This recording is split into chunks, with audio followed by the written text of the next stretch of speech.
Allahu Akbar, Allahu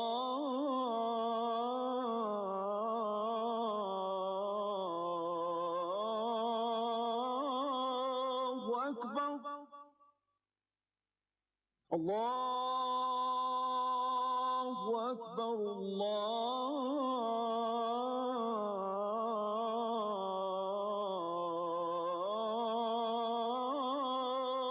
Akbar. أشهد أن لا إله إلا الله.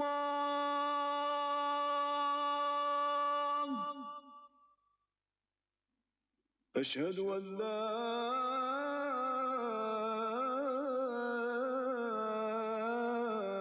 إله إلا الله.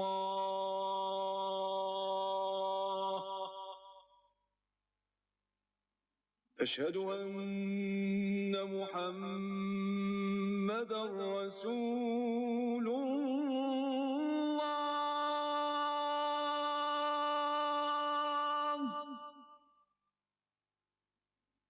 أشهد أن محمدًا رسول الله.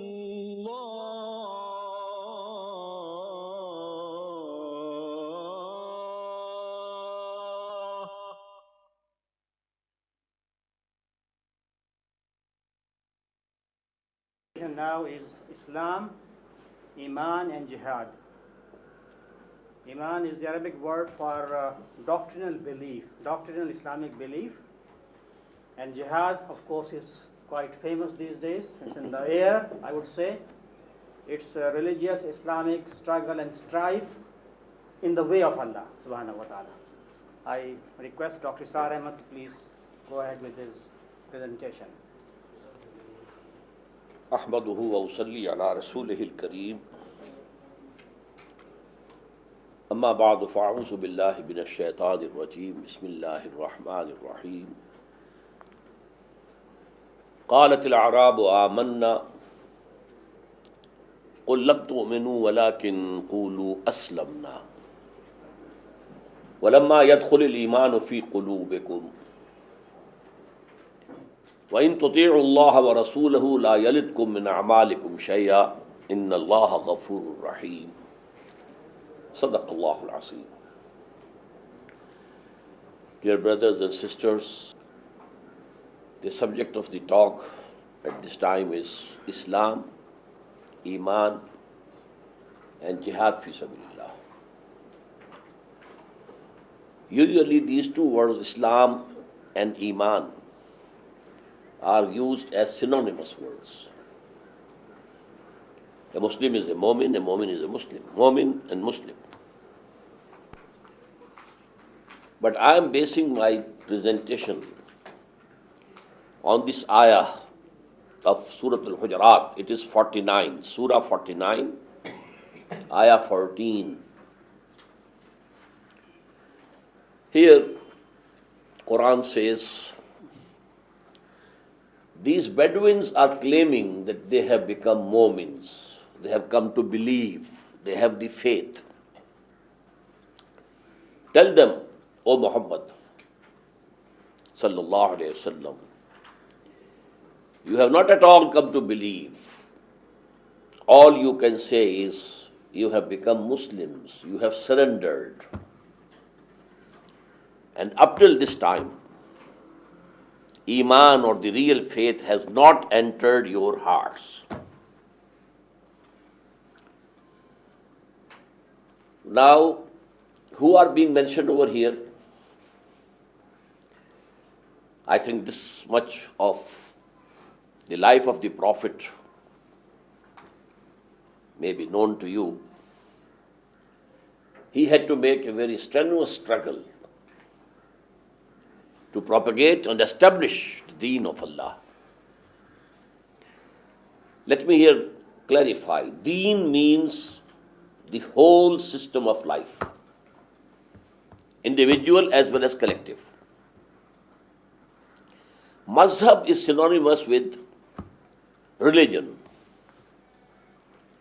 And religion, as I told, consists of three things: some beliefs, some creed, racial creed, some dogma, some modes of worship,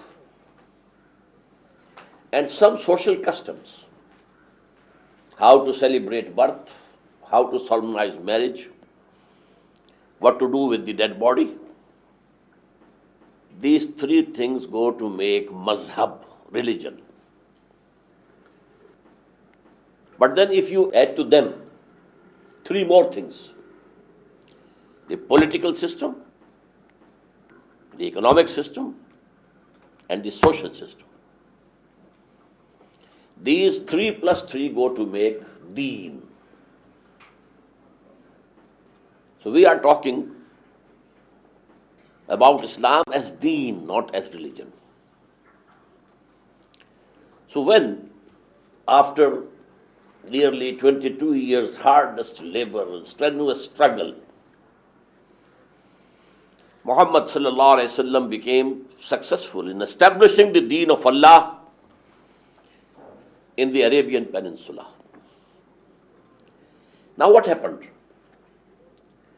Most of the tribes, they decided now it's no use continuing resistance. Now he is the uncrowned king of the Arabian Peninsula. So go and surrender yourself and become Muslims. So people were coming, delegations from tribes accepting Islam. But then they claimed, now these people who accepted Islam in thousands, Quran has used the word afwaja, armies. Iza ja nasrullah, when the help of Allah comes, وَرَأَيْتَ النَّاسَ يَدْخُلُونَ فِي دِينِ اللَّهِ أَفْوَاجًا. And O Prophet, you see that people are entering the deen of Allah in armies. So when people were entering the pale of Islam in armies, there could be three possible conditions as their inner self. Either they were true believers, and they believed actually in whatever they were professing. Or on the other extreme, they were hypocrites. They just hid their kufr, infidelity within them. As matter of strategy, they accepted obedience and surrendered. And there could be a third position in between. Neither positive belief in the heart, nor any intention to deceive. So in the form of graph, you have a zero level, 0 point in the middle, then +1, +2, +3, +4 to the right side, -1, -2, -3, -4. So there were some people who were neither true mu'mins, believers, nor they were munafiqeen or hypocrites. They were at the 0 level, but they accepted Islam. And there were on the right side people who really believed, and on the left side who had just hidden their disbelief and apparently became Muslims. Now to this third category, Quran is addressing them. قَالَتِ الْأَعْرَابُ آمَنَّا. These Bedouins, they are claiming that they have become believers. They have become mu'min. Qul, tell them, O Prophet, sallallahu alayhi wa sallam, lam tu'min. You have not at all become believers. وَلَكِنْ قُولُوا أَسْلَمْنَا. All you can say is that you have surrendered, you have become Muslims. And the real faith, وَلَمَّا يَدْخُلِ الْإِيمَانُ فِي قُلُوبِكُمْ, has not entered your hearts as yet. So here Quran is making a clear distinction between Muslim and Mu'min.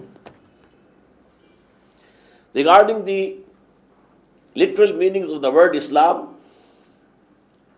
is to surrender. In the background of this term is that some struggle was going on, and then one party surrenders, gives up resistance, lays down the arms. Emaan means belief, real belief, to the level of personal conviction. Now, there's a hell of difference between a racial creed. You believe in certain things because your parents believed in them. That's all. It's not a personal conviction with you. And the second is you have personal conviction.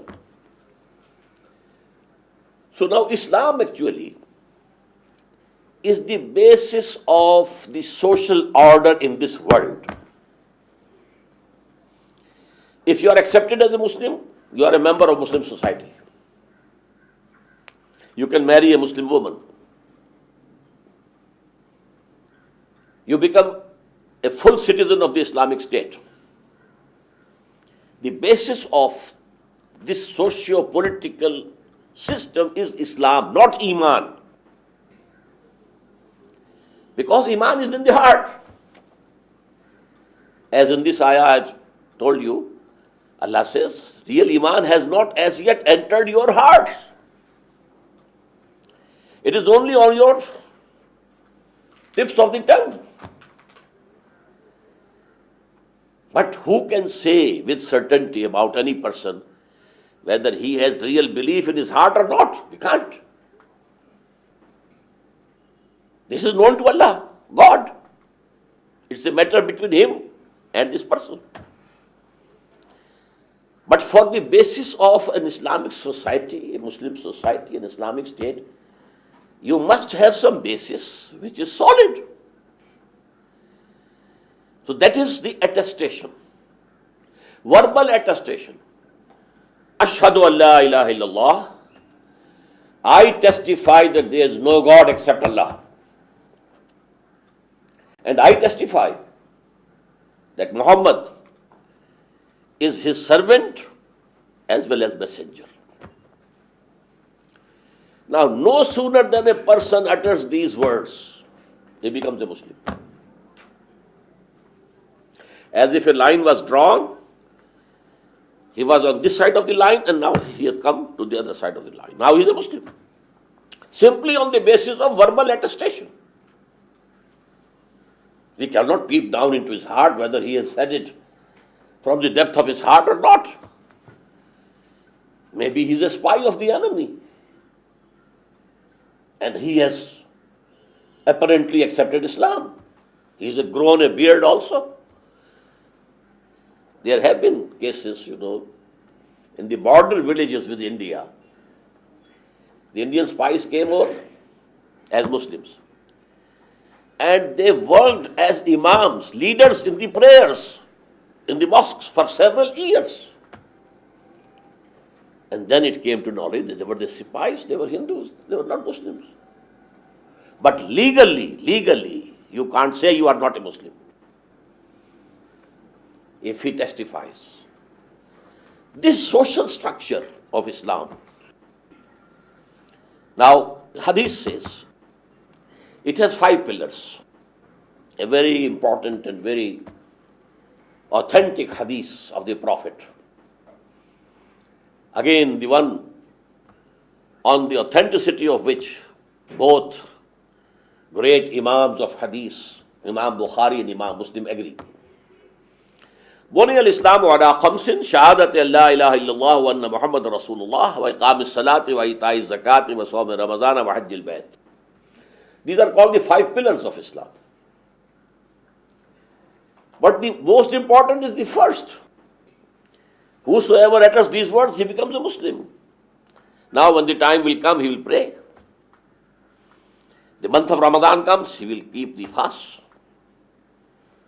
If he has enough wealth, he will pay the zakah, the obligatory tax, obligatory charity. And if he can afford, he will go to Hajj. So these are the pillars of Islam. These are the basis of the Muslim society. And this is the basis of citizenship in an Islamic state. Iman now is real belief in the depths of your heart. The ayah said, Iman has not entered your hearts as yet. When we believe from the depths of our hearts. And in a very famous hadith, I think Professor Chittik has written that book on this hadith. Yes. Which is called Sunnah, the basis for hadith. Hadith of Ibraheem. So Archangel Jibreel came in the garb of a human being and asked 4 questions from the Prophet ﷺ. What is Islam? Answer was, An tashhada an la ilaha illallah wa anna Muhammad Rasulullah. You testify. There is no God except Allah and Muhammad is his servant and messenger. وَتُقِيمَ الصَّلَاةَ وَتُؤْتِ الزَّكَاةَ وَتَصُومَ رَمَضَانَ وَتَحُجُّ الْبَيْتَ. The 4 pillars, 4 modes of worship. Then he asked, what is Iman? Tell me. Akhbirni anil Iman. What is Iman? Then he used the word an tu'mina billahi wa malaikatihi wa kutubihi wa rusulihi. That you really believe in existence of Allah and His attributes. You really believe in the existence of angels. You really believe in the institution of prophethood and messengerhood. You really believe in the revealed books. You really believe in resurrection after death. If these are real beliefs, if you believe in these things from the bottom of your heart, then it is Iman. Now, is something added to the fundamentals of Islam when a person has reached the level of Iman, faith, real faith, personal conviction? Yes. What will now be added is Jihad fi sabilillah. Jihad fi sabilillah is not a pillar of Islam. Please note it. It is one of the 2 essential pillars of Iman, additional. Iman will have all these 5. The attestation and the prayer and this psalm and obligatory charity and Hajj. Along with these, 2 will be added. In addition to this verbal attestation, real belief. You may call it the ultraviolet. And on the other side, Jihad fi sabilillah. You may call it infrared. That is the proper color for Jihad. So these are the distinctions. Now a Mu'min must fulfill these 7 conditions to be called a Mu'min, real Mu'min. In addition to 5 pillars of Islam, real belief, personal conviction in those articles of faith, not only verbal attestation, and Jihad fi sabilillah. So now I come to Jihad fi sabilillah. I only wanted to make one point, that the basis of Muslim society, Islamic state, is Islam, not Iman. But what will matter on the day of judgment is Iman, not Islam. You might have been accepted as a Muslim in this world. You might have been a leader of the Muslims in this world. But if you don't have Iman, and Allah knows it, He knows what is in the hearts. We can't decide. In this world, we won't decide about it. But Allah knows who is real mu'min, who is real believer. So on the day of judgment, only the good acts and virtuous acts of those people will be accepted who had the real faith. If the real faith, the real iman, the conviction is not there, no deed will be beneficial. Now coming to jihad fi sabilillah, it will take some time. Brother Afsar said that it is very famous. I say it is very infamous these days. Very wrong associations with this term of Islam. But all the wrong opinions basically are based from our own mistakes of the Muslims themselves. Number one, first mistake. We equated jihad with war. Jihad means war. War for the cause of Allah. This is wrong. Quran has two terms parallel. Jihad fi sabilillah, qital fi sabilillah. Now jihad is from juhd. Juhd in Arabic means to strive for something. You are exerting yourself to achieve something. This is juhd. And jihad means struggle. There is some opposition and you are struggling against. Striving for is juhd. And struggling against is jihad. In the same way, some person was going and you shoot him. This is qatl, murder, assassination. But when there are two groups facing each other, these people want to kill them, they want to kill them. Now this is qital. So jihad from juhd, qital from qatl. And now qital fi sabilillah, killing people, fighting against them for the cause of Allah is qital fi sabilillah. And striving something for the sake of Allah is jihad fi sabilillah. Now, based on this misconception is the second error. Because jihad is not there always, qital is not there always. So it became a secondary thing in the conceptions of Muslims. We call it fardhu ayn. No, it is not fardhu ayn. Not it is the basic duty. Whenever there is war, well, go and take part in it. That's all. Not necessary. All the times. No. While Quran says there can be no iman without jihad. I quoted ayah number 14 from Surah Al-Hujurat, Surah 49. Now I am quoting ayah number 15 from the same surah. إِنَّمَا الْمُؤْمِنُونَ الَّذِينَ آمَنُوا بِاللَّهِ وَرَسُولِهِ ثُمَّ لَمْ يَرْتَابُوا وَجَاهَدُوا بِأَمْوَالِهِمْ وَأَنفُسِهِمْ فِي سَبِيلِ اللَّهِ أُولَٰئِكَ هُمُ الصَّادِقُونَ. Verily, the true mu'mins are only those who believe in Allah and His Messenger, and then they have no doubt about them. It has reached the level of personal conviction. وَجَاهَدُوا بِأَمْوَالِهِمْ وَأَنفُسِهِمْ فِي سَبِيلِ اللَّهِ. And they make jihad with their belongings and with their lives for the cause of Allah, in the way of Allah. أُولَٰئِكَ هُمُ الصَّادِقُونَ. Only such people are truthful if they claim to be mu'min.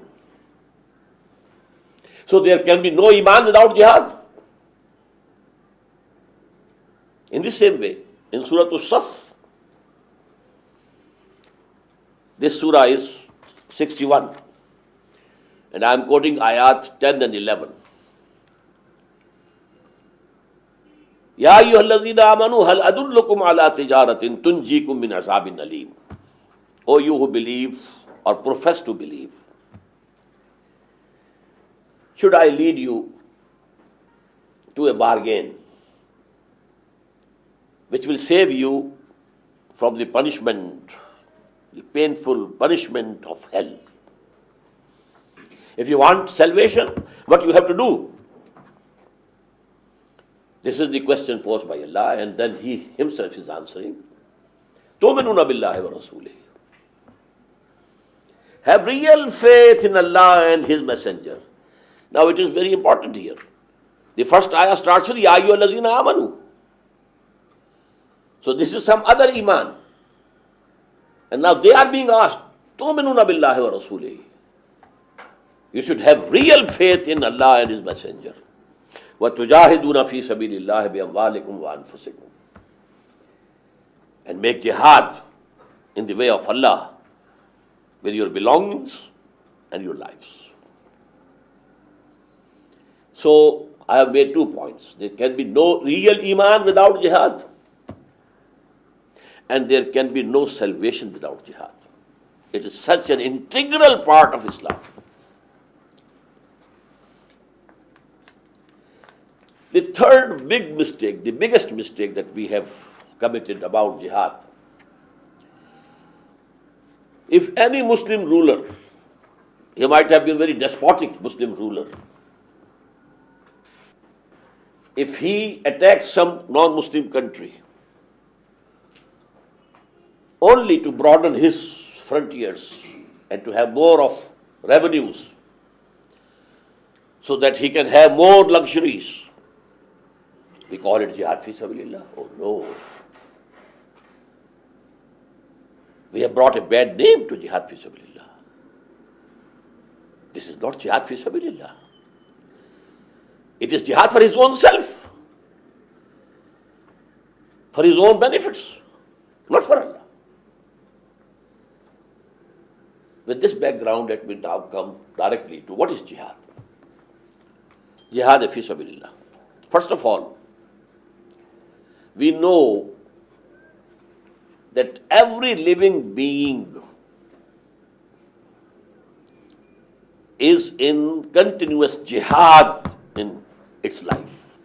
Maybe the smallest or the highest Homo sapiens. What is that jihad? Struggle for existence. There is opposition, there are hurdles, there are competitions.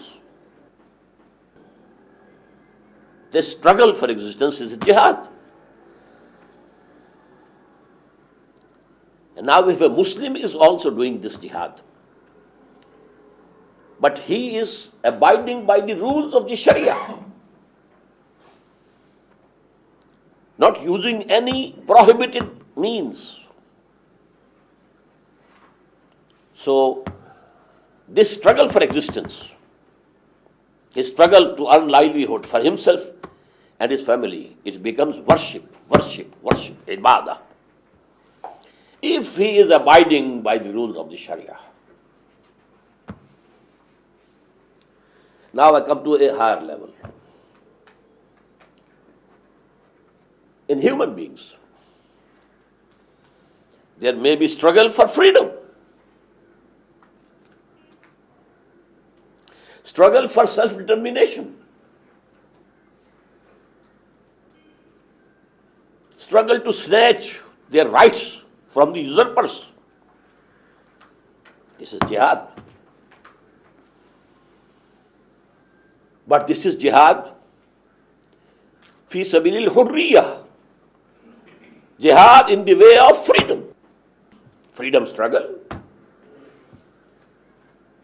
Any nation can do it. The Muslims also tried and struggled to get free from the colonial clutches. The Christian countries of Africa, they also struggled. The Hindus in India, they also struggled.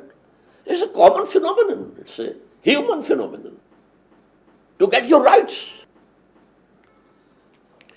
And if a Muslim is doing this struggle, again abiding by the principles of the Sharia, divine law, it becomes worship.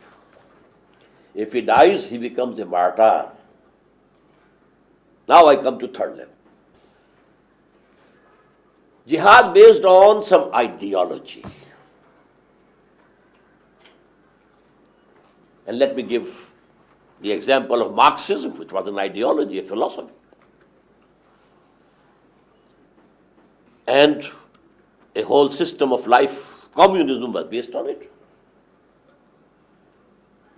And the communists had to make sacrifices, to struggle with their belongings and with their lives to establish that system.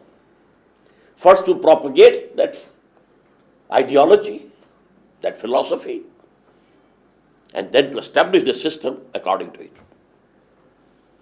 This is the ideological jihad. Now, jihad fi sabilillah becomes ideological jihad on the basis of Iman. Iman is an ideology. This universe has been created by a creator. He's all alone. All the universe is his creation. And the climax of his creation is the human being, whom he has created as the vicegerent on earth. Then there is law given by him, do's and don'ts. So this is an ideology, a whole philosophy, a whole Weltanschauung, a whole world view. The life is not only this life that we are passing in this world. The life, as I told, is a very long process, very long process. From eternity, we will say, to eternity. So this is not the only life. This ideology, Iman, then only God is the true lawgiver. He is the rightful ruler of this universe. His law must be enforced. And here again let me quote, "Thy kingdom come, thy will be done on earth as it in heavens." So now for this ideology, if you are struggling, that is jihad fi sabilillah. And this again has three levels. Please remember, I started with the struggle for existence. All living beings are making the struggle for existence. Then the struggle to get your rights, your freedom, your rights. Then the ideological struggle. This is the highest. Ideology is actually a human phenomenon. Now this struggle for this ideology of Iman is jihad fi sabilillah. It has again three levels. And all the three levels have three sub-levels. So 3 multiplied by 3, there will be 9 levels. First of all, if Iman has entered my heart, a conflict will start within me. My id or libido is demanding something. And the divine law says it is forbidden. A struggle. Struggle against your own baser self, your animal self, your lusts and desires, which are blind by themselves. They need their gratification, that's all. They don't care whether through rightful means or wrong means, permissible means or forbidden means. So the first struggle is against your own self.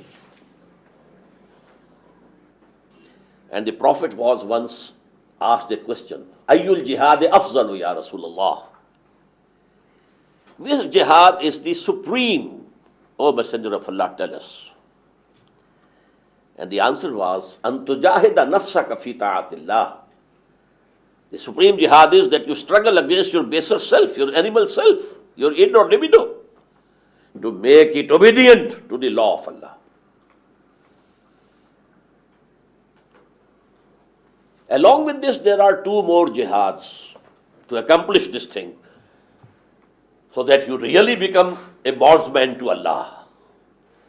You are really obedient to Allah. For that, there is Satan and the satanic armies which push you towards evil. You have to fight against it. Quran says, Inna shaitana lakum aduwwun fattakhizuhu aduwwa. This Satan is your enemy. He wants to take you astray, to lead to falsehood. So take him to be your enemy. And number three, if the society in which a true believer is living is not obedient to Allah, it is going in wrong directions, not caring for any divine rules and regulations, this society will pressurize you. This social pressure would push you towards its own direction. And you have to struggle against this social pressure if you want to be a true Muslim, true Mu'min, if you want to abide by the divine law. So these three: struggle against your own baser self, struggle against Satan and his agents, struggle against a false society or a bad society. Now, the second stage. This I told you it was 3 go to make 1. The second is, you believe in God, you believe in resurrection, you believe in the life after death, you believe in divine law, you believe in Muhammad. Now this belief should come out of you. It should spread. It's your duty to propagate, to convey to the humanity the word of God,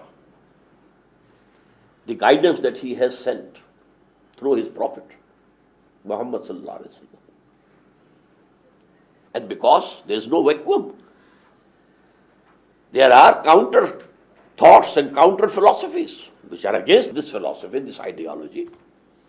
Maybe there is absolute materialism. Maybe the society is polytheistic. Maybe they are atheists. They will strive for their own ideologies, and you have to exert against those ideologies to propagate your ideology. And for that you need time. You need to spend your energies. This is jihad for the sake of da'wah, for calling people towards the Deen of Allah, for calling people to accept the faith, for calling people to enter the Deen of Allah, the total political, socio-economic system of Allah. This jihad has also 3 levels, sub-levels I should say. Society at the top has the intellectual elite. This intellectual elite controls the direction of the society. They are a minority, a minute minority, but they control the destiny, direction. This intellectual minority or the brain trust of the society, it won't pay any heed to sermons. You have to argue with them. They will need proofs for what you are propagating. So the dawah, there's an ayah in the end of Surah Al-Nahl. Udu ila sabil rabbika bil hikmah. Hikmah, wisdom. Call towards the path of your Lord with wisdom. If you want that others should produce arguments, قُلْ هَاتُوا بُرْهَانَكُمْ إِن كُنتُمْ صَادِقِينَ, you should also bring forth the argument. These intellectuals can be approached through intellect only. You can't bypass the intellect. But the great majority of people, they belong to second category. They don't have anything here, no false ideology, no wrong philosophy, nothing of the sort. And you can approach directly to their hearts and their sentiments. This is called in Arabic mau'iza, was, sermon. Sermon, you know. Common people, they can benefit from sermon. As if their minds are clean slates, you can write anything on them. Because they don't have any ideology. They don't know what is Darwinism, they don't know what is Marxism, they don't know what is logical positivism, they don't know what is existentialism, nothing. So their minds are like clean slates. But they get impressed by your sincerity. Some sincere words. If they feel he is sincere to me, whatever he is saying is for my benefit. He is not thrusting himself, but he is sincere. For my welfare, for my benefit he is doing it. They will accept it. The third level is the institutions. You have different ideologies in the field. They have propagators. Even in religious sense, if you are a Muslim and you are propagating Islam, there are Christian missionaries, they are propagating Christianity. Then calling themselves Muslims are Qadianis, they are propagating their religion. Baha'is, they are doing it. Now you have to engage into a dialogue with them. We call it munazara, mujadala. You have to grapple with them. Because they are not going to accept anything. They are being paid for that. It's their profession. So for them, neither the wisdom would work, nor the sermon would be beneficial. You have to defeat them. And this is the third level. On each level you need to put in your best efforts, your best capabilities, your time. It can't be a part-time job. If you want to really engage in this jihad fi sabilillah, you have to take it as a whole time occupation. Yes. Now let me come to the third and the highest level. This highest level is to establish that politico-socio-economic order in totality. Not only preaching it, not only propagating it, but to establish. There is a very important and very basic ayah of Surah Al-Hadid, and the ayah number is 25. Allah says, لَقَدْ أَرْسَلْنَا رُسُلَنَا بِالْبَيِّنَاتِ. We sent our messengers with clear proofs, shining evidences in the form of miracles even.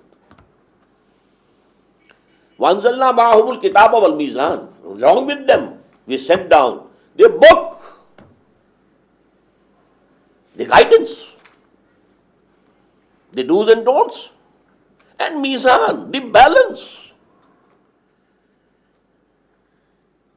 which will give you a balance between man and woman. What are the rights of men and what are the rights of women? A balanced view. The capital and labor. What's the point of justice in between? State or society versus the individual. How much freedom to the individual? How much authority to the state or the society? There has to be a balance, a just balance. And the prophets and messengers came with these two things. لَقَدْ أَرْسَلْنَا رُسُلَنَا بِالْبَيِّنَاتِ وَأَنزَلْنَا مَعَهُمُ الْكِتَابَ وَالْمِيزَانَ. What for? Was it all an exercise in futility? Was it a hobby with Allah, God? No. لِيَقُومَ النَّاسُ بِالْقِسْطِ, so that the people abide by justice. Very important ayah. The final purpose of the sending of prophets and sending down the books and giving the law is to establish justice, just social order, political as well as economic as well as social. Now everybody knows, if there is a state or society based on injustice, you have people at the helm of affairs who have vested interests in that structure, in that political, socio-economic system. They will never allow you to change the system, to take out something from the mouth of the lion.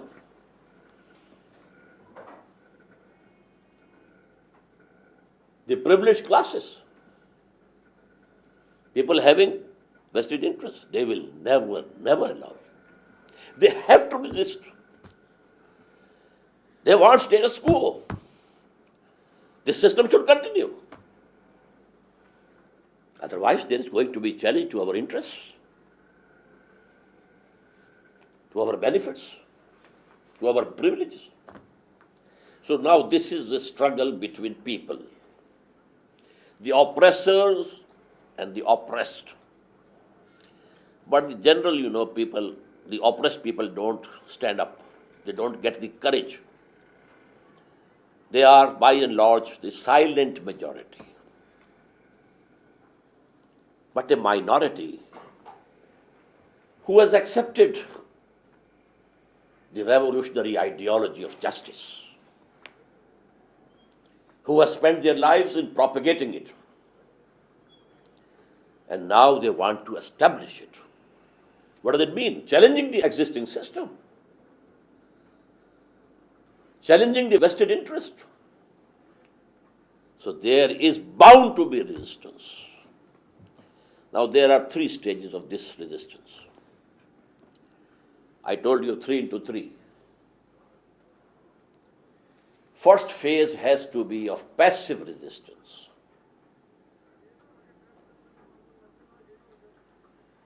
The people at the helm of affairs will persecute you, torture you, put you in jails and prisons. Maybe they hang you. They will do everything. Everything that the armies of Tsar did. Everything that the Shah of Iran did. Everything. The first phase has to be passive resistance. Resistance there must be. Keep standing, steadfast. But take all persecution without any retaliation. Because if the revolutionaries become violent from the very beginning, they will be crushed in no time. They have to borrow time. And for this, sabr, patience, steadfastness. You don't budge an inch from your position. but don't retaliate. Take all persecution without any retaliation. I call it passive resistance. Quran terms it sabr. Patience, patience. But the second stage comes when you feel that you have enough force with you now, enough number of people, fully and deeply committed to the ideology, ready to sacrifice everything they have, even their lives, and organized into a strong organization. Then you challenge the system. This is active resistance. Let me give you the example from Gandhi. The first phase of his challenge to the Britishers was non-violent, non-cooperation. That's all. Non-violent. We don't have to harm anybody, kill anybody, to destroy any property, nothing.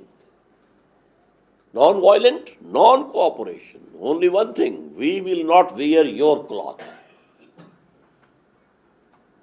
We shall spin ourselves and we shall make our own cloth and wear it. Total boycott of British cloth. That was the first step. Such a big market as India was and still is. All the mills, in England, piling their products. India is not accepting. Then the second stage was non-violent civil disobedience. We are going to the ocean, to the sea. Paramatma, or God, has produced salt in it. And we are going to make salt from the water of the ocean, which belongs to Paramatma, not to anybody. And we are not saying anything to the British government. But there was excise duty on that. So he challenged the whole taxation policy of British India.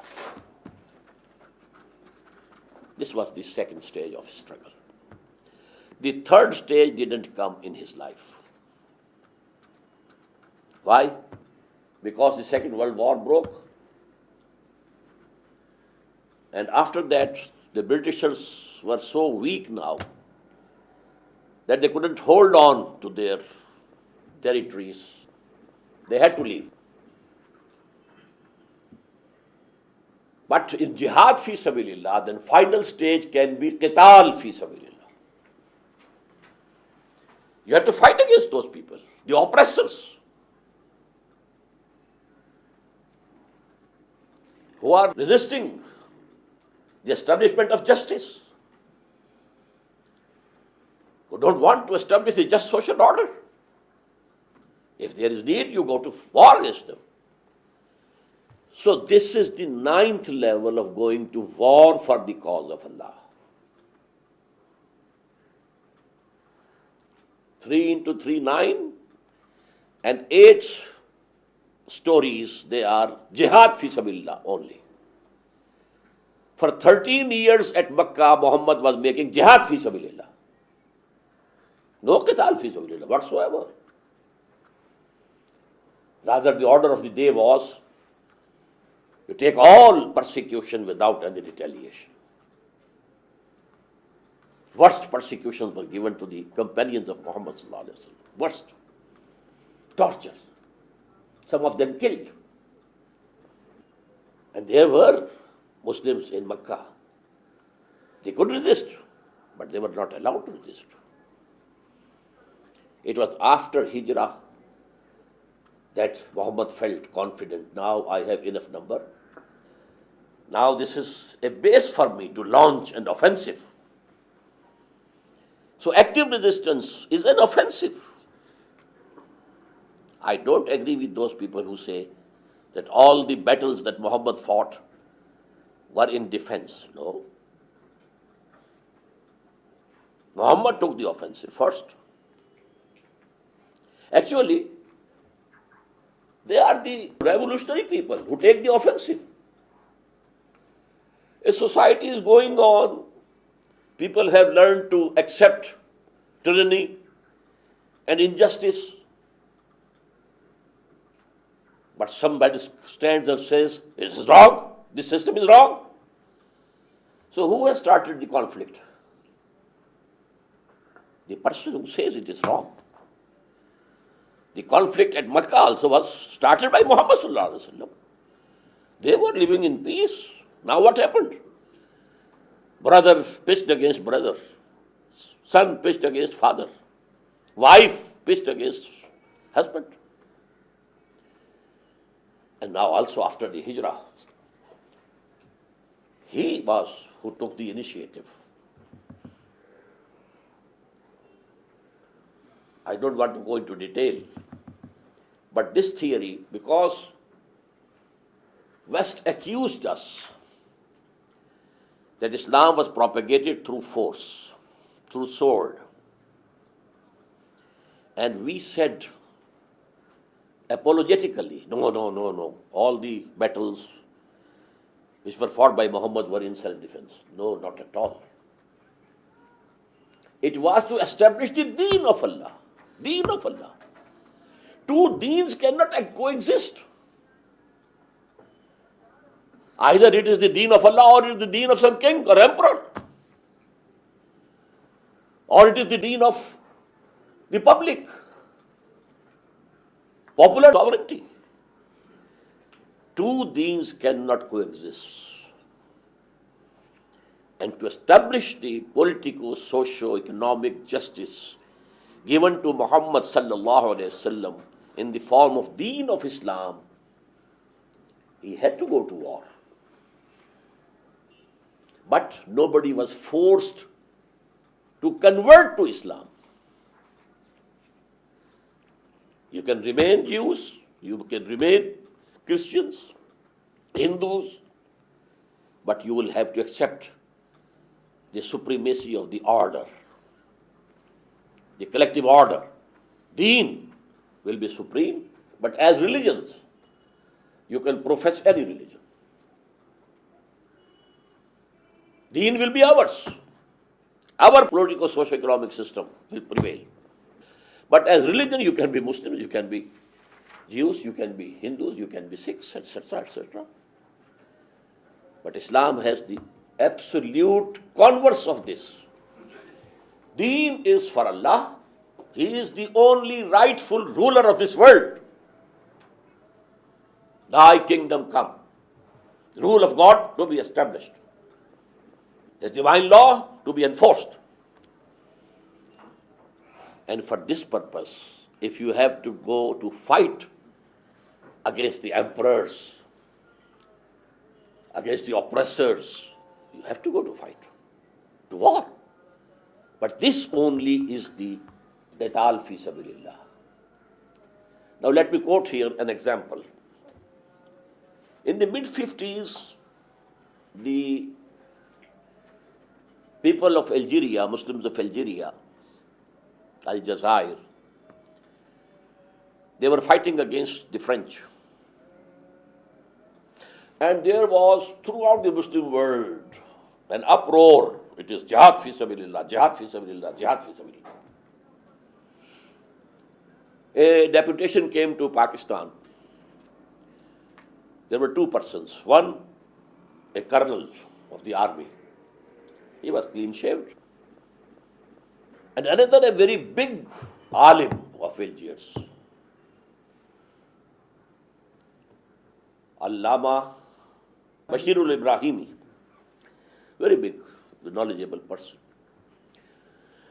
They wanted some funds and some financial support. I was the Amir of Jamaat-e-Islami at that time in Montgomery, which is now called Saiwal. We formed a body and collected some amount. And when I heard his speech, So beautiful speech, so passionate about jihad fi sabilillah. But when that jihad became a success, a socialist state was established. How come? If it was jihad fi sabilillah, an Islamic state should have come into force. Means it was not jihad fi sabilillah. It was jihad for freedom. Okay. It's permissible. You are allowed to snatch your rights, even with force, yes. America fought the Britishers to get independence. Then they fought among themselves on the question of slavery, etc., etc. That has to be there. But for the cause of justice, because the very purpose I have told you of the sending of the prophets and the messengers and the books was لِيَقُومَ النَّاسُ بِالْقِسْطِ, so that people should abide by justice. And the justice can only be given by Allah. He is the creator of all. He can tell us what should be the rights of the women and what should be the right of men. Men as husbands, women as wives. Because He has created both. He loves both of them. Al-Khalqu Ayalullah, there is the hadith of the Prophet. All creation are like a family unto Allah. So the women are also loved by Allah, men are also loved by Allah, and only He can decide what's the point of justice and balance. The mill owners are also creations of Allah, and the workers and laborers are also creations of Allah. He can tell you what's the point of balance.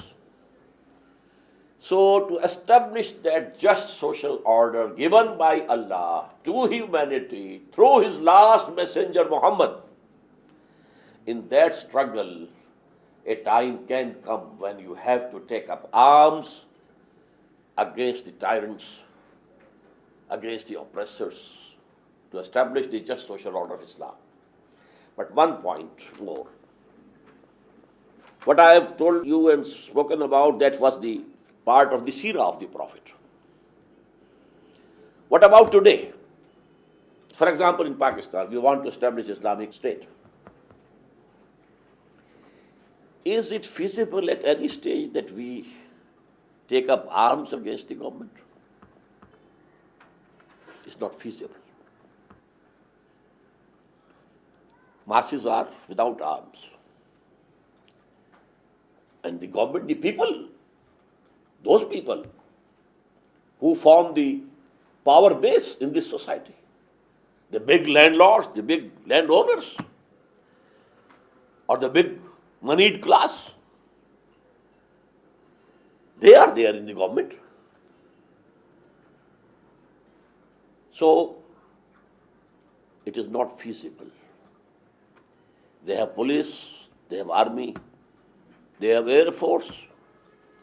Hafizul Asad used air force against Ikhwan in Syria. Destroyed the whole city of Hama. We have ourselves used air force in Balochistan. There was a movement of secession from Pakistan. So we used air force. So this is not feasible. What is feasible? Going back to Gandhi, non-violent non-cooperation, non-violent civil disobedience, and the third stage going to Khomeini.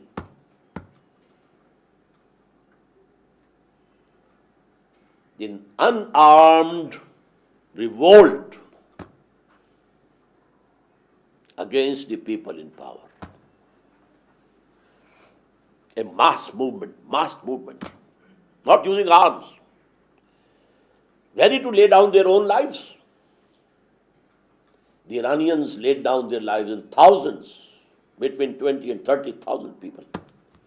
Then the Shah had to run away for his life. He thought that this army will revolt against me. Why not to kill this one person? How long will we go on killing our brothers? Who are they?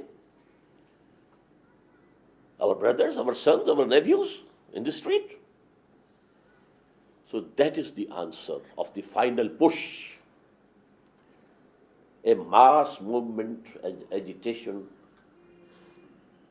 It can be the best form also, as it happened in Georgia, perhaps, just recently.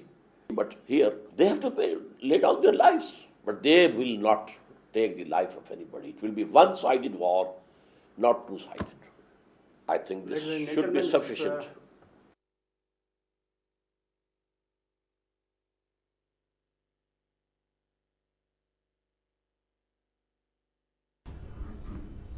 Yes, ladies and gentlemen, you have heard Dr. Israr's presentation on Islam, Iman, and Jihad. And now the floor is open for discussion. I think that we should thank Dr. Israr because he was able to move us from the realm of theology to ideology. And that's very significant. I think that this is the square that we have to focus on when we speak about the interaction between Islam and society or Islam and history. Because perhaps ideology is a better term than theology in this type of discourse. And I have two major questions in this regard. The first question concerns the whole idea of takfir, declaring somebody an infidel. And as you well know, this kind of issue is not new in Islamic thought. It can be traced to the first split within Islam between Ali and Muawiyah and takfir and all of that. And later on, it materialized in the whole major theological debate and philosophical debate between the Mu'tazilas and the Ash'arites in the classical phase of Islam. But nowadays, it is a very sensitive issue in many Muslim countries. As you well know, in the 1970s in Egypt, there was the takfir and hijra community, people who declared the whole society to be a kafir, the whole Muslim society of Egypt to be a kafir. And people trace those ideas to Sayyid Qutb in Egypt and Allama Maududi in India, Pakistan. And of course, there are major traces of such ideas. Now, the question is, who does have the authority from an Islamic perspective? Does any human being or institution have an authority to declare somebody or something, such as an institution, a kafir, an infidel? Firstly, as I told, if we don't know anything else about a person, and he testifies that there is no God except Allah and Muhammad is his slave and messenger, he is a Muslim. But if then we come later on, we come to know that he doesn't believe in Quran, for example, something which is most basic for Emaan, then we declare him an infidel and kafir. And the case about Qadianis and Baha'is, that they don't accept Muhammad as the last prophet, and they think that the institution of prophethood and messengerhood is continued. So declare someone to be a kafir infidel is separate from accepting someone as a Muslim. If we don't know anything about him, he is testifying he is a Muslim. But if we come to know that he believes in something which is just absolutely contrary to Islamic belief, then we declare him as infidel. In an Islamic state, it's only the state which can declare anybody or any sect or any group of people as infidel. But during the colonial rule, when there was no Islamic state, this function was taken up by the ulama.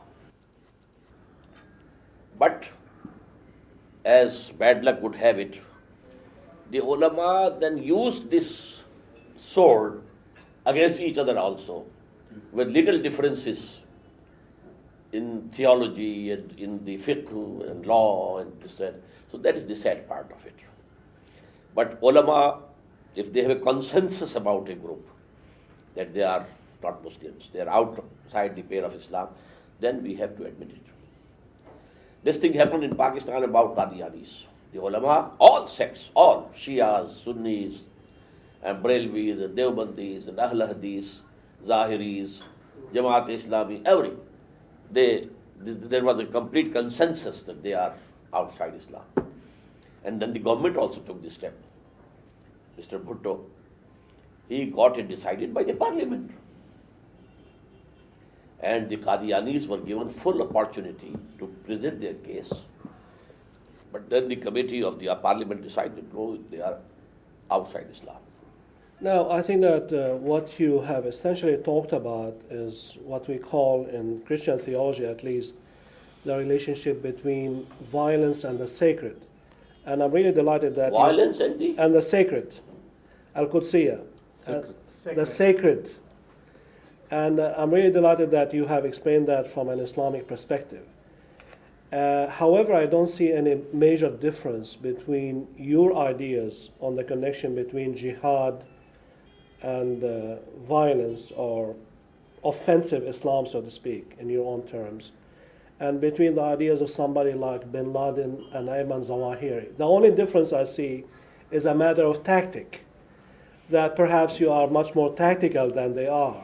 No. But in an essential theological justification of jihad, I don't see a big... No, I'm sorry, you have misunderstood me. Yes. They have not passed through those 8 stages. Yeah, but these stages Have are they made tactical dawah? stages. Have they organized people? Have they purified their souls?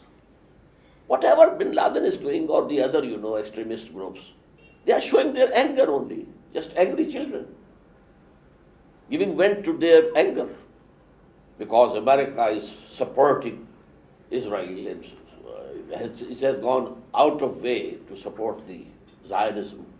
So they are angry, that's all. But this is not jihad fi sabilillah, not at all. My description is absolutely different. When the Russian armies entered Afghanistan and there was a resistance, there was all, in the whole Muslim world, jihad, jihad, jihad. And then bin Laden was also bringing Arabs, Yes. and Omar Abdurrahman was also doing the same thing. Abdullah Azam was also doing the same thing. I never accepted it to be jihad fi sabilillah, never. I said this is jihad fi sabilillah hurriya, and this is permissible in Islam. And if you lay down your life for that, you are a martyr. But it is not jihad fi sabilillah. Jihad fi sabilillah has to pass through those stages. The prophetic, model. But then, when Taliban came, and they established some laws were enforced of Islam, and there was all peace and tranquility in 90% area of Afghanistan. And one command of Mullah Omar and this cultivation of poppy, 0. Then we said, okay, now these people, they are the rebellions, the Northern Alliance, and the war against them is fi sabilillah. In the same way, I never accepted that whatever is going on in Kashmir is jihad fi sabilillah. Never. It is also jihad for freedom, for self-determination, etc., etc. So this is the main point. We have used this word mistakenly, in wrong sense, and we are actually to blame to bring bad name to jihad. You have blown it out of proportion. Yes. So this was a follow-up to the first question. What's the second question? That's the second question. Okay. You will agree that different Muslim societies or different Islamic movements will have to determine at what particular stage they are in on the basis of analysis of the objective conditions of their own societies. In other words, different Islamic societies and different Islamic movements can be at different stages of resistance. You will also agree that it is possible that Islamic movements can make mistakes in terms of strategic choices or the objective determination where they are right now.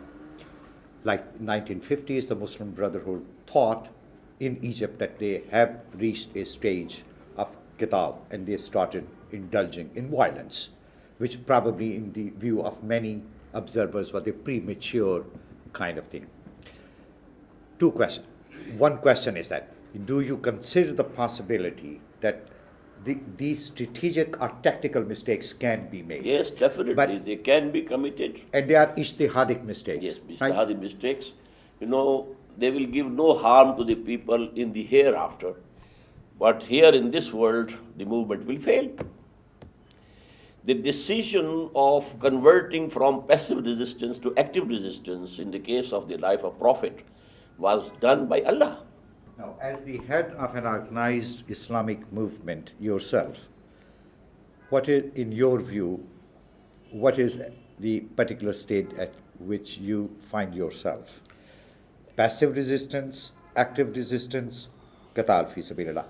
You said that you do not approve of qital fi sabilillah because it is not feasible. My question is, if it becomes feasible, If it is feasible, If it is all- permissible. If there's a mass revolt. if you said because arms are not available to the masses, if arms become available to the mass, my question is the issue of the legitimacy of violence. Yes, this qital fi sabilillah is legitimate, is halal, is permissible till the end of this world. But in the given conditions, the objective conditions, generally speaking, it's not feasible. And at what stage you find your movement? Yourself, my movement actually is in the very beginning stage. Dawah, purification of selves, organization. These three stages go hand in hand, side by side. Now the passive resistance in our case is not coming from outside. It's on the level of society. When we say anybody who joins us has to have halal, only permissible means of earning, and he has to give up those things which are forbidden. Now there is a struggle in the family. Even his own wife and children may be against him. We were having better times before, and now, we are hard.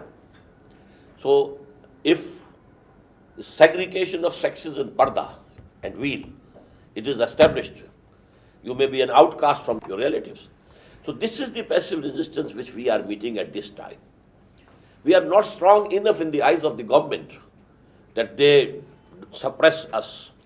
But generally speaking, the Tanzeem-e-Islami is not at that level up till now. I want to thank you again for being so frank, and I'll ask you a question. I'll ask you two questions, and I'll also try to be frank. The first is a minor question. In the struggle to convince, you mentioned that there should be dialogue. I think you said with Christians, with Baha'is, and with others. So my question is, what about dialogue with Jews, especially following the discussion that we had this morning? That's my minor question. My major question... Let me answer the minor Yes, one. fine. All right. The dialogue with Jews is a must for Muslims. Oh, that's okay. قُلْ يَا أَهْلَ الْكِتَابِ تَعَالَوْا إِلَىٰ كَلِمَةٍ سَوَاءٍ بَيْنَنَا وَبَيْنَكُمْ. Say, O Muhammad, O the people of the book, the Jews and Christians, come, we should meet at something which is common between us.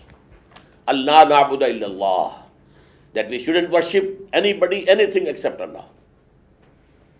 So that is the call. All right, fine. That's a clear answer. Now, my next question has to do with what you've said about the levels of jihad, and I want to focus for a moment upon Palestine, Israel. Palestine. Now, one thing I think that we would definitely agree upon, there in that struggle, we have an oppressor and we have the oppressed. The Palestinians are the oppressed, and the Israeli government from the beginning of the state has been the oppressor. That may not be 100%, but that is well over 90% of the situation of the conflict. So that is clear. It also is clear, is it not, that Palestinians have, perhaps not sufficiently yet, but Palestinians have attempted to and have gone through the first two stages. There has been passive resistance.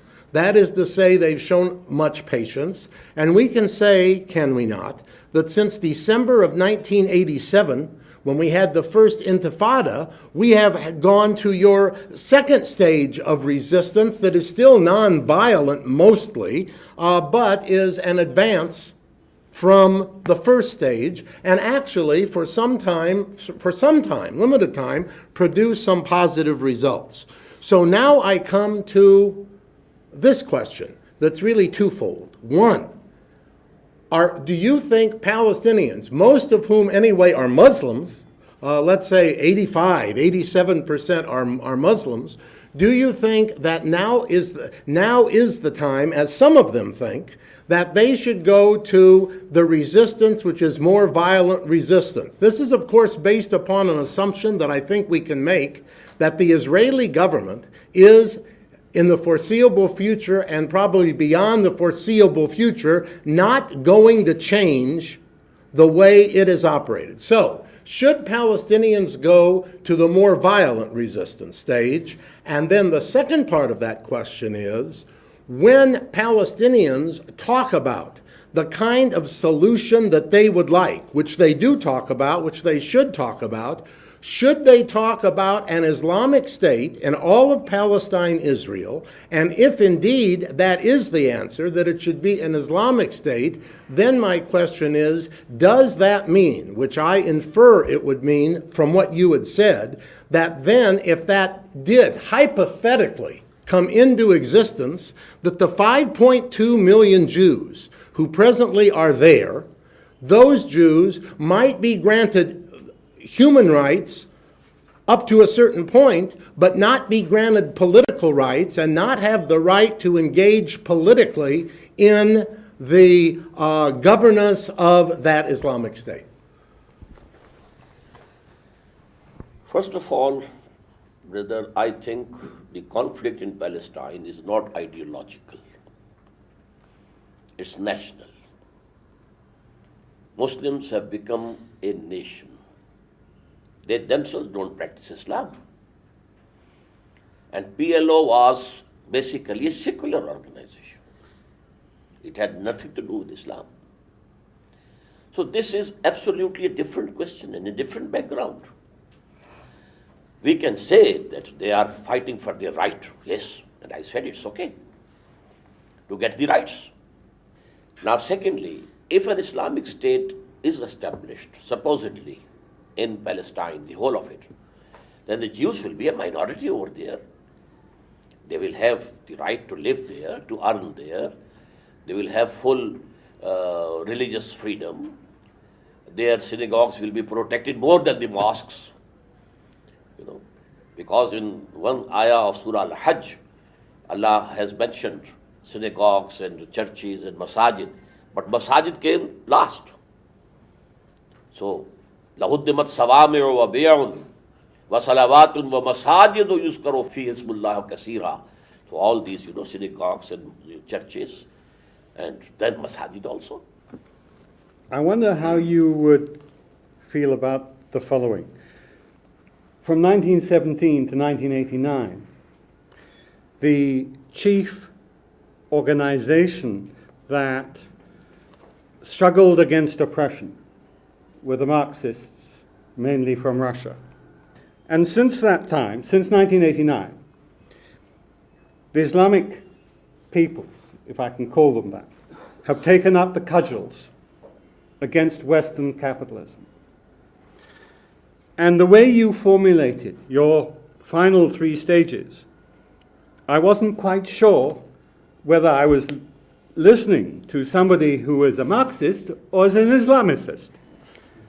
Because I have been listening to this discourse on struggle against oppression for many years. And to talk about objective conditions is exactly what the old Marxists used to talk about. If you read Mao's military writings, for instance, which is the final stage of your three stages, or you read Ho Chi Minh, you're talking the same language. And so it seems to me I would be very interested to know how you respond to this question. If you can remember, I mentioned Marxism before Islam. That the example is Marxism and communism, an ideology and a system of life, Deen, based on that ideology. So actually, this revolutionary movement and the only example of ideological state was this communist state. It was not a nation state. Although in the later stages it became Russian nationalism, as the Chinese, accused them. But in the beginning it was a revolution. And revolution is a revolution. The stages will be the same. My question is along these lines, that in this very learned presentation, what I gather is this, that some kind of an approach which is for the majoritarian group. We are talking about an Islamic state, and within that, the example of Qadianis or things like that. What do you think would be the posture of Muslims for pursuit of justice in United States or in contemporary India? What kind of jihad kind of approach do we visualize? Because really speaking, I'm looking at it also from my own perspective. Yes, brother. The second stage of jihad will be everywhere where there is even a single Muslim. Muhammad sallallahu alaihi wasallam started his da'wah, his invitation towards the way of Allah, when he was all alone in the whole world. What to speak of the Arabian Peninsula? He started it.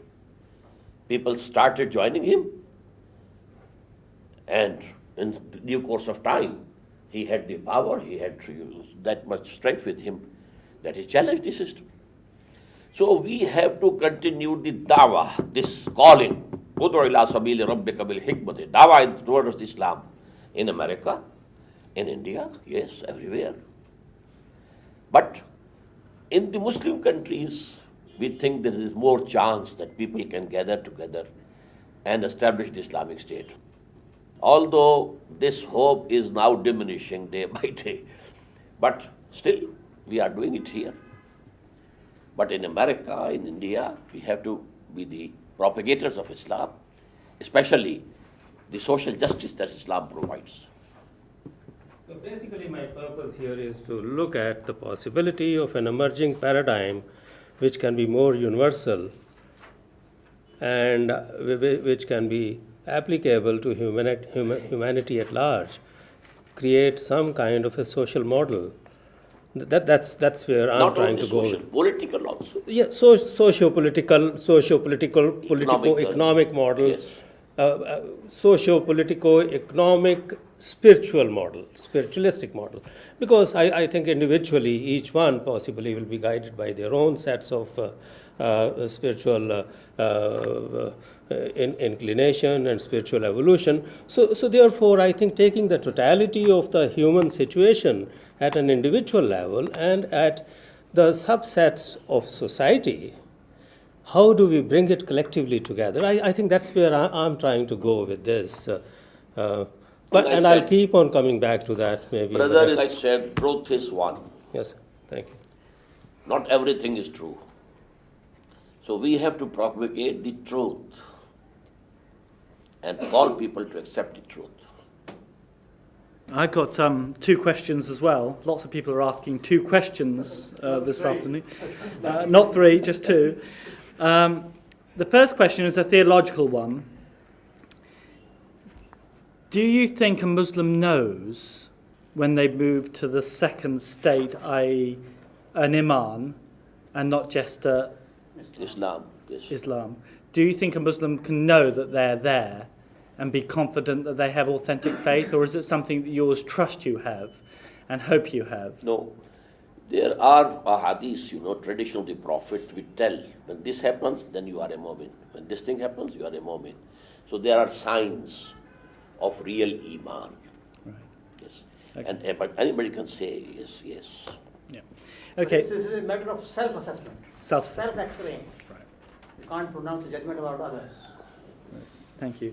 My second question is to do with returning to the whole issue of the stages from passive resistance to active resistance and then to just aggression. You invoked Gandhi as an example of somebody who did stages 1 and 2. But of course the big difference is that Gandhi believed that 1 and 2 were all he was allowed to do because of his commitment to non-injury and to his commitment that taking of life, even in a just cause, is wrong. And of course there are many Christians, well not many, but there are some Christians, you know, Jesus Christ almost certainly, much of the early church for the first 300 years, and continuing groups like the Mennonites and the Quakers and Martin Luther King Jr., who've also stressed that in the end 1 and 2 is where you should stop because life is sacred, the taking of life is sacred, and is therefore wrong. And once you start killing, it leads to revenge and counter-revenge and the cycle of violence.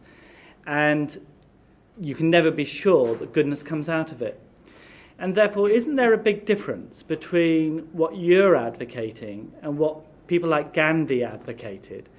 And that is in the end... Gandhi, you mean? Gandhi, yeah. Yes. In the end, both Gandhi and Martin Luther King and certain strands of Christianity who are committed to pacifism stop at 1 and 2 and would think it all's wrong to go to number 3.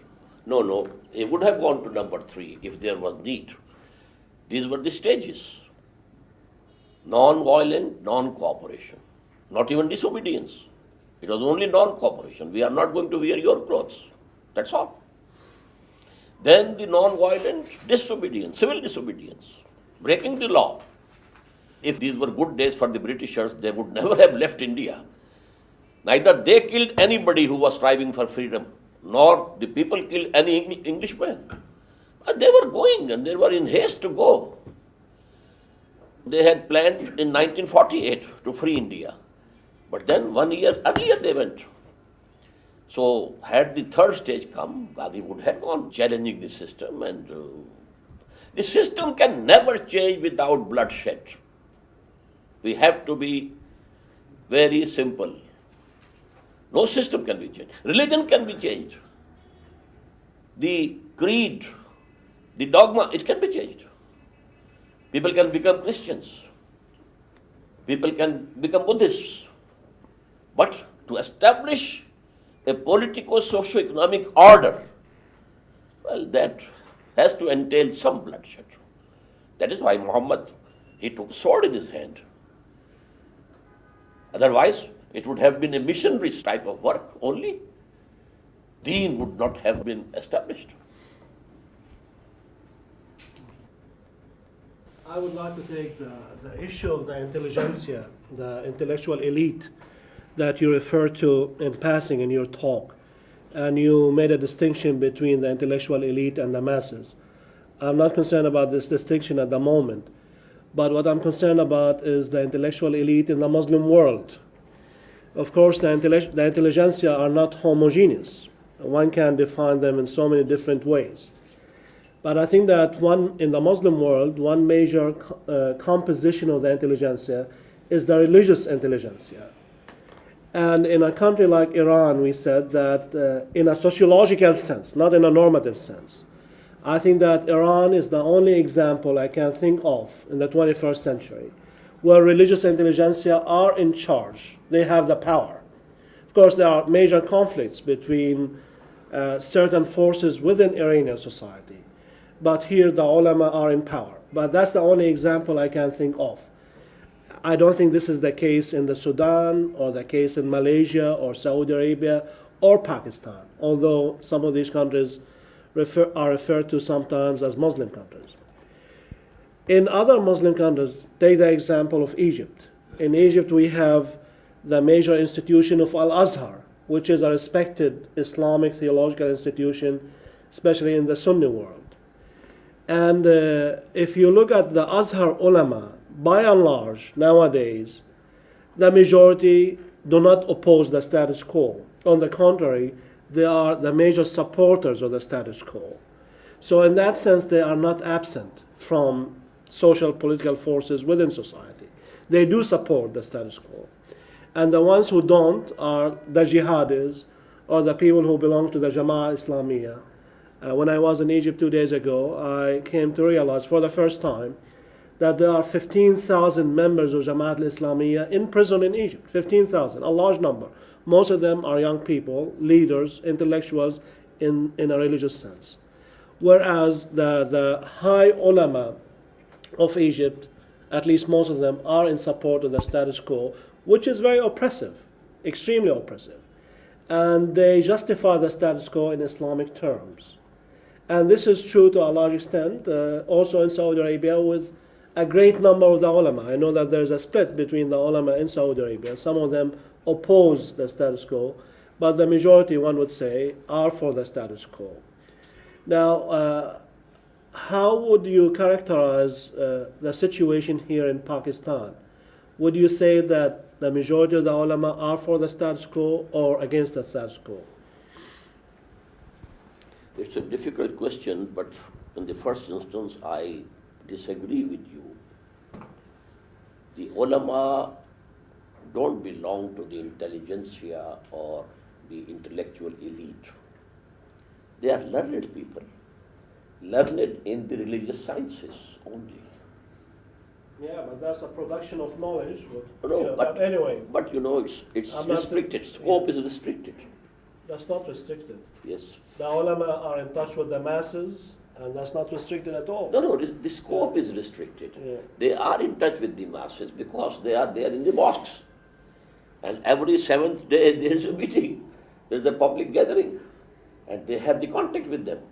But intellectuals means those people who obey their intellect first of all, philosophical bent, and they want to have this intellectual thirst satisfied. Those are the intellectuals. And in the Muslim world, it's very sad that the actual intellectual elite is secular. And to Islamize them is the biggest challenge for the Islamic movements. Well, I disagree with this kind of character. I think that the religious elite are a major part of the intellectual elite. They are not the only part, but they are a major side, a major layer of the intellectual elite in We contemporary. can agree to disagree. Yes, that's Yeah. true. If I am mistaken, please forgive me. You said that Prophet Muhammad ﷺ was led an offensive Yes. jihad. Yes. Okay. Can you give examples? Example is And that but with isolating from the conditions and of the time, because brother, after Hijrah, yeah, we can't prove there was any move from the Meccan side, from the Mushrikeen of Makkah. all the wars were around Medina. What? No. That- What happened this is is that Muhammad sallallahu alaihi wasallam took only 6 months to consolidate his position at Medina. He built the mosque, number 1. Then mu'akhat, brotherhood between the immigrants or the muhajirs and the ansars. And thirdly, a joint pact of defense of Medina with the Jewish tribes, 3 tribes. He consolidated his position here, and from the 7th month, he started sending small groups, guerrilla groups, threatening the caravan route which was going from Mecca and passing near Medina from Badr and going to Syria, or the caravan route going to Yemen through Taif. There are 8 expeditions. In 4 of them, Muhammad himself took part. They are called Ghazawat. And the other 4 are Saraya. Yeah, before their attack, before the attack of Before Badr. Medina people. Yes. And there was no move whatsoever from the Makki side. Well, they wanted to go and attack Medina and finish this because job. I mean, what I said, isolating from the condition, because each time they used to receive information that they are going to attack Medina. That's why, yeah, that's why he did, yeah, that's why he did. No, you he can't did prove, peace treaty with Jewish and even with These 8 Christians. expeditions, you cannot prove any one of them was based upon any information coming from Makkah. I think this point needs to be analyzed very deeply, because Yes. it is, I feel very much doubt that in Prophet's life there was offensive jihad to any, I mean, if we study very deeply that Yes. he was all in defensive cases, because this, Well, the conquest of Mecca was a form of offensive jihad. Are you, oh no. Sir, are you familiar with Fazl Rahman's argument that for each single battle, we do not need to establish a point of provocation from the Meccans? What we need to establish is the overall offensive context that the Quraysh of Makkah had established, to which Muhammad sallallahu alaihi wasallam had to respond. And that's the argument which Fazl Rahman has built. Actually, there is no proof that the Makki people were planning some attack of Medina. As I was saying, there were hawks and doves. The hawks, Abu Jahl, Uqba ibn Abi Mu'ayyad, they wanted to attack. But there were doves who wanted, though they have gone from here. And one person, Utbah ibn Rabi'a, he said that now leave Muhammad and the rest of the Arab world. Now, if Muhammad is eliminated by the rest of the Arab world, this thing will happen without yourself soiling your swords with the blood of your brothers. Who are they? They are from Quraysh. And if Muhammad can subdue the whole of Arabia, it will be to our gain. He is a Qarshi. So a Qarshi empire will be established. So this was the argument going on. But when that thing happened, when the caravan was going to Syria under the leadership of Abu Sufyan, Muhammad sallallahu alaihi wasallam, his men chased it, but it escaped. When it was coming back, he sent an SOS message to Makkah. I fear that Muhammad and his people, sallallahu alaihi wasallam and radiyallahu ta'ala, they will attack us. So send some help. And from the other side, from Nakhla is a place between Makkah and Taif. There the Prophet had sent 11 people. And the command was, stay there and keep us informed of the movement of the Makki people. There happened a skirmish. One of the mushrikeen of Makkah was killed by Muslims. 2 were made prisoners, and they brought the booty also. The Prophet said, I had not commanded you to fight, but he didn't take any action also. Now this person who had escaped, he went to Makkah and he raised hue and cry. The people of Muhammad have killed our person. These 2 reasons, were there for the preparation of 1,000 strong army. The provocation was from Muhammad sallallahu alaihi wasallam. We have to be very clear regarding this. This is a very important issue of the Sirah. I want you to consider the consequences of the position you are taking. And here is how I see it. If we articulate the jihadic ideology as an offensive ideology, and we say to the world that we have not yet reached the stage at which we can undertake violence, take up arms against the forces that are opposed to Islam. We are at stage 1 or at stage 2, but definitely a time will come when we will engage in offensive jihad against the rest of the world. Then the rest of the world is perfectly legitimate, is justified in taking a preemptive strike against the Muslims so as not to entertain the future possibility of being attacked when the Muslims are in power or in a position. So here gives the perfect legitimacy to George W. Bush to attack the Muslims. Well, he got the legitimacy by himself without any provocation from the Muslims. No, I'm just actually, but asking you to consider the consequences. Yes. A difference should be made between what happened during the life of Muhammad sallallahu alaihi wasallam and what can happen today. The spreading of the message of Islam in those days couldn't be by any other means except conquering. Today you have television, you have all communications, you can spread the message of Islam. And if you can show an example of political socio-economic system of Islam, that would be the best of propagation. That's where I wanted you to come. And my question was, is But it regarding possible? the life of the Prophet, Yeah.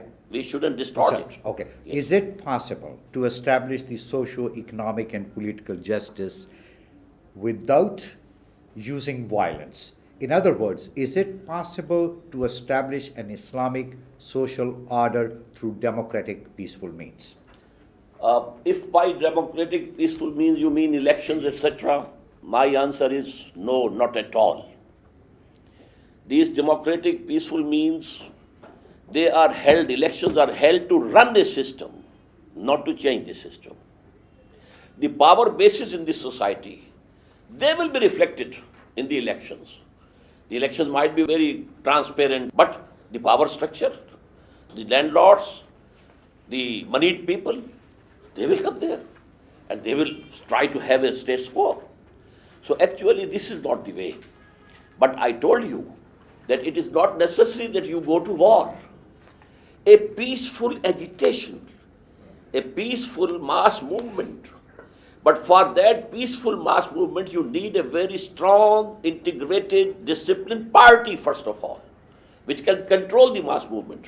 The mass movement otherwise can be hijacked by any person who raises a louder slogan. Unless you have this backbone of that mass movement is a very strong, disciplined party. Hizbullah, as Quran says it. The party of Allah. I would like to make one comment about Al-Arab urban dichotomy in early Islam, as well as the urban Bedouin dichotomy in the contemporary Muslim world, a comparative outlook in brief. As you correctly said, the Quran is severely critical of Al-Arab in many of the Quranic verses because originally they disobeyed, etc., etc. But one could say that, one could take that as a lack of harmony in early Islamic Arabia, between urban Islam and non-Islamic desert, so to speak. And that's why Al-Arab were, violence was used against them, in a sense, by the urban Muslims to integrate them. But if we look at what we call the Gulf states in the past 50 years, since the beginning of the Cold War at the end of the 1940s, we can see that the Gulf states, because of petroleum, have been integrated into the international capitalist market.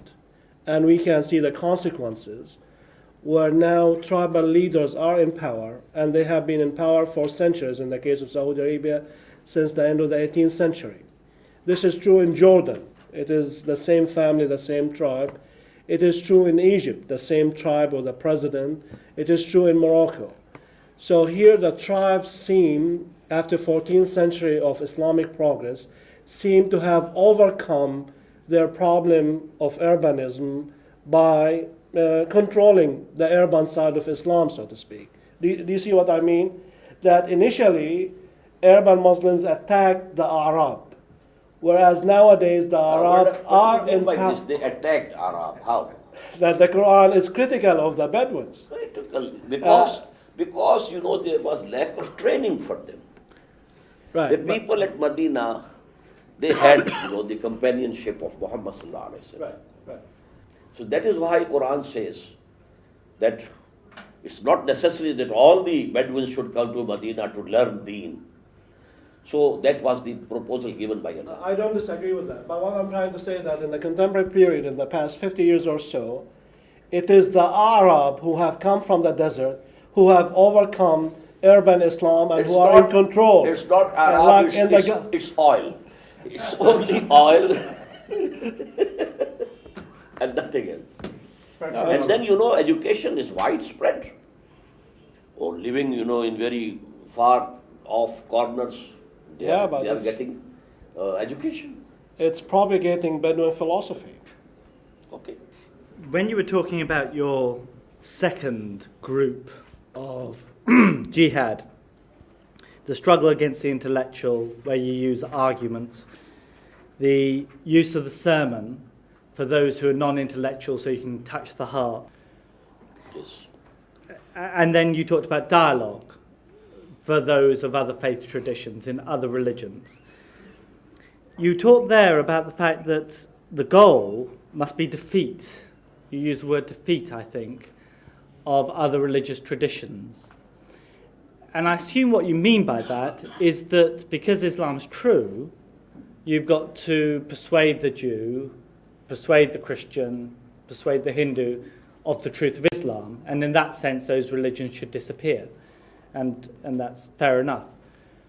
Is there anywhere in your theology the idea that perhaps God has given to the Christian, to the Hindu, to the Sikh, to the Baha'i, an insight that Muslims can learn from?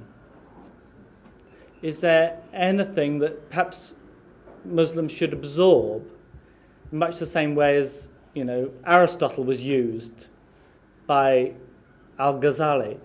Is there anything that can be used from other traditions to shape their current understanding of what the truth of the world is and God's relations with that world? First of all, this debate, the third level, I said those people who are paid for this purpose. Who are what? Who they are paid. They are professionals. The missionaries and these, and the Baha'is and Qadianis. So we have to silence them by argument, by debate. They are not going to listen to any argument, etc., but debate, just as Ahmad Didas has done. But this is not dawah. This is not the calling towards Islam. Calling towards Islam is two levels, at the intellectual level, at the common level. The common level, who don't have any false ideology in their minds, sermon will do. But these people who are there to lead people astray, they have to be met in their own elements, and that is debate, and proving them to be wrong. Now, let's just clarify this. So they need to be silenced. People who are paid, like me, as a Christian theologian, should be silenced for leaving other people astray. Are you a missionary? Well, you are like an imam. No. An imam can be paid. Well, just like you. Sometimes he is not paid. No, that's right. I don't get paid very much. But just like you, I believe Christianity is true. And you believe Islam's true. And I believe at the end of the age, Muslims will learn that they were mistaken. And you believe at the end of the age, Jesus will tell me that I was mistaken. And at the end of the age, you and I will meet and talk and we'll find out who was right. But we both believe differently. And of course I believe in the truth as I understand it, and you believe in the truth as you understand it. Now, I don't think it's right as a Christian to want to silence people who are proselytizing for Islam. I wouldn't want to do that, because I think that it's very, very important we have a witness in this world to how complicated matters of faith are and the mystery of the divine. And I think God intended religious diversity for that reason. So therefore I would never talk about silencing people who are trying to convert people to Islam. In fact, I would welcome them, and I would encourage them to welcome me and others who want to, and as part of the excitement of God's world. But you don't see it like that at all, is that right? Let me give you an example. Father Fender came to India just after the Britishers had conquered India. And he challenged all the ulama, Muslim ulama, and held debates in various cities, starting from Calcutta and all, this UP, if you know somewhat of India. And then he reached Delhi. That was the capital. And there, standing on the stairs of the great mosque, He challenged all the ulama of India, come and argue with me. I have defeated all the ulama, starting from Calcutta, coming to Delhi. If there was no one to challenge him, the majority of the Muslims of India would have converted to Christianity. They didn't know anything. But seeing that a Christian father, a learned person, has defeated our ulama. So to stop this thing, what happened? One person came up, Rahmatullah Kairanvi. He defeated him. And then he ran away from Indian subcontinent. He started his mission in Turkey. And there also the ulama were defeated. But it was the caliphate till that time. So there was a request to Rahmatullah, send Rahmatullah to Turkey so that he can silence this person here. And when he came to know that Rahmatullah Kairanvi is coming to Turkey, he ran from there also. So what are the influences on the people, on the general masses? They are not very knowledgeable. How many percent of people in India could read and understand Quran for themselves? They had faith in their Maulvis. And if the Maulvis stand defeated, what would be the psychological effect? But thank Allah that there was a person. May He I prayed in- in Makkah. See, again, when we are talking of these things, you still, as Nirmal Saab said, within the context where Muslims are in majority, and you are creating some problems for a person, Muslim like me, who is living in the United States.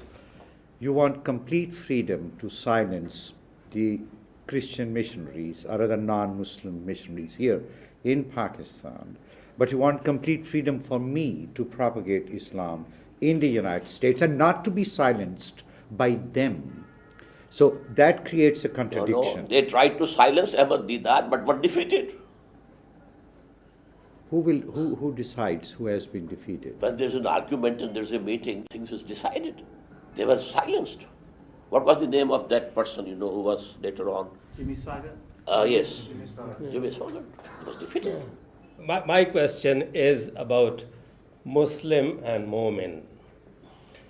And what I'm trying to sort of comprehend here is that Mu'min is a person who, I suppose, who is developed or evolved in Emaan and whose kirdar is such that it justifies that way.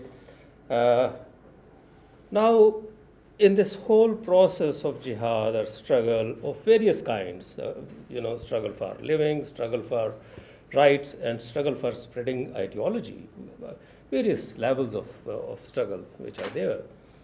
Eventually, all struggles are triggered, inspired, supported, and led by some people. And I want to try and understand this, that how do I recognize a Mu'min? How do you recognize it? Recognize a Mu'min. Mu'min. How do I recognize that somebody who is leading is a Mu'min and not self-professed Mu'min, but the real one? Because really speaking, a Mu'min is the real Musliman.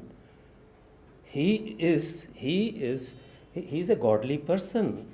He is honest, he is compassionate, he has got the goodness of humanity and God's creation in heart, and he is in love with he's in adoration. These and are love the with attributes God. of a Mu'min, not Haji? a Muslim. Mu'min. Yes, I'm yes. talking Muslim. And therefore, he is, I would say in common parlance, he is really the true Muslim.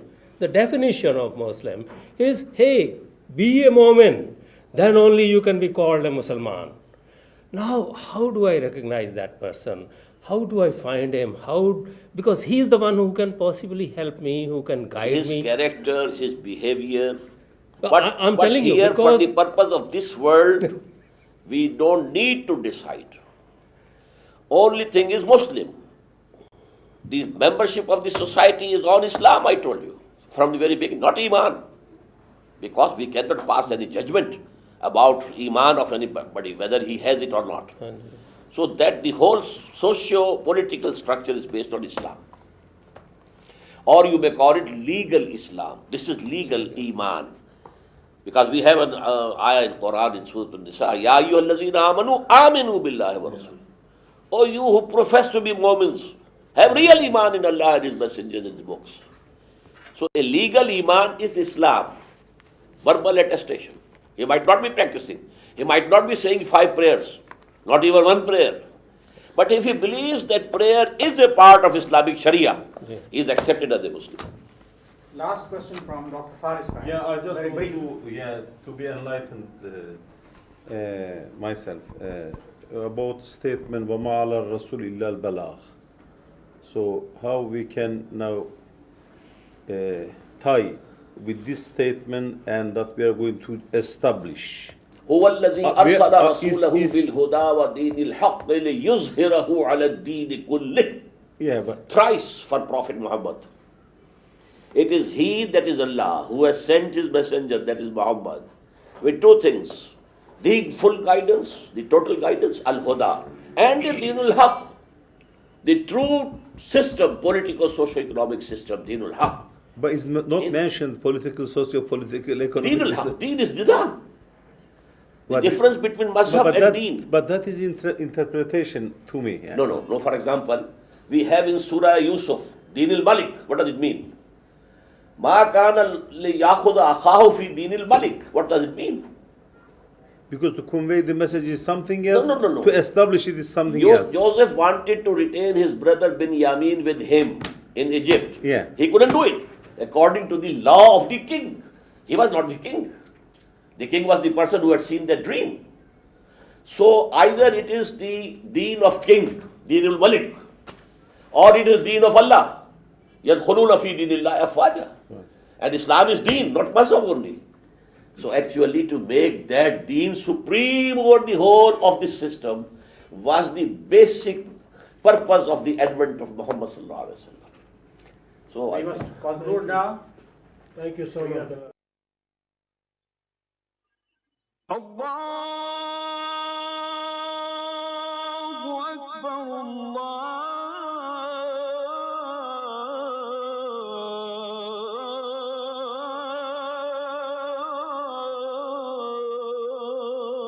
الله أكبر لا